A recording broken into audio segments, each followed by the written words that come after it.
Well, let's go to football now, where an incident in Turkey's round of 16 clash at the Euros against Austria has unleashed a diplomatic storm here in Germany. It comes after a Turkish footballer sparked outrage by using the so-called wolf salute. The hand gesture is associated with the Turkish far-right organization, which Germany characterizes as nationalist-extremist, anti-Semitic and racist. This is the gesture that's kicked off a row over extremism and national pride in sports. The so-called wolf salute, a symbol of the far-right grey wolves movement shown by Turkish defender Merih Demiral. The German Interior Minister responded with a post on X. The symbols of Turkish right-wing extremists have no place in our stadiums.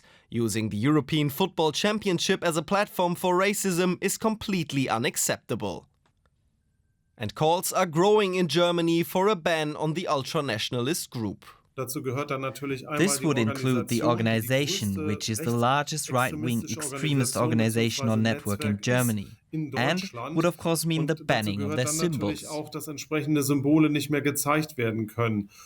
Demiral himself says the salute was nothing sinister, but just an expression of national pride. I'm very proud to be Turkish, I point it out on every occasion. That's why I made such a gesture when I celebrated the goal. It's quite normal. Unlike in France and Austria, the salute is not banned in Germany. But the ultranationalist Grey Wolves' activities are monitored by the German authorities. Following the harsh criticism from the German Interior Minister, Ankara summoned the German ambassador. And Berlin has followed suit. Now, Turkish President Recep Tayyip Erdogan has announced he'll be traveling to Berlin to watch Turkey's quarter-final. Some fear he could further stir up nationalist sentiment. It is Erdogan's right to come to Berlin and watch the Turkish team play. But Erdogan is also a populist politician, and he knows very well how to win over the masses and mobilize them. Demiral said he hopes to use the gesture again. For the meantime, UEFA says it's investigating so-called inappropriate behavior. But with the controversy growing over Demiral's action, the stage seems set for potentially as much drama off the pitch as on. Let's talk about this with our Turkey correspondent Julia Hahn in Istanbul and our chief political correspondent Nina Hase here in Berlin. Julia, first, tell us about this diplomatic dust-up. What's behind Erdogan's sudden decision to visit? Well, Turkish President Erdogan is someone who knows both football and politics very well, and he probably thinks this is his chance to score a goal. He wasn't actually planning to go to Germany and watch the match, but today he cancelled a trip to Azerbaijan. He changed his very busy schedule so he can be in Berlin on Saturday.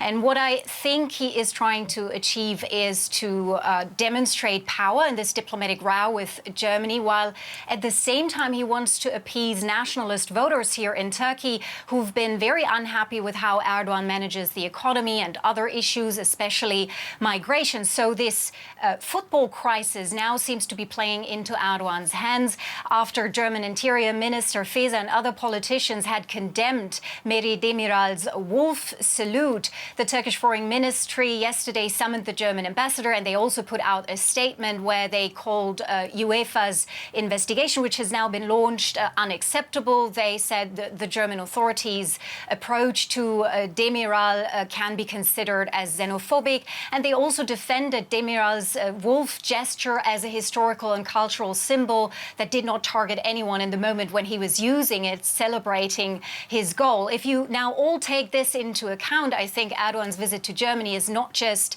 a show of support for the Turkish team, but a political move. And I wouldn't be surprised if he also would make this wolf gesture from the VIP box in Berlin in the stadium on Saturday. Nina, how important is it that the Turkish ambassador was also summoned to the German Foreign Ministry? Well, this is quite significant. I mean, in diplomatic terms, this is like using very strong language. And the foreign ministry was very tight-lipped afterwards, though, and only said that the matter was debated with the Turkish ambassador. And then on X, formerly Twitter, they posted that as hosts of this championship, of this tournament, they are hoping that sports can be a uniting factor. Now, all of this in the context of summoning the Turkish ambassador. You have to keep in mind that this affair has reignited a debate here in Germany that's been going on for years. What do you do with the grey wolves who've existed in Germany for several decades, who are under surveillance by the intelligence authorities? And several political groups, including members from parties in the government, are now calling for the grey wolves and their symbols to be banned here after this incident. In November 2020, the Bundestag, the German parliament, already said that it would examine a possible ban, but so far with no result. And the German government has not commented on Erdogan's upcoming visit. And of course, it is perfectly legitimate for a head of state to decide spontaneously to attend a football match to support their team. But the Kurdish community here in Germany called on the German government not to roll out the red carpet for Mr. Erdogan. Julia, fill us in on these grey wolves in Turkey. Who are they?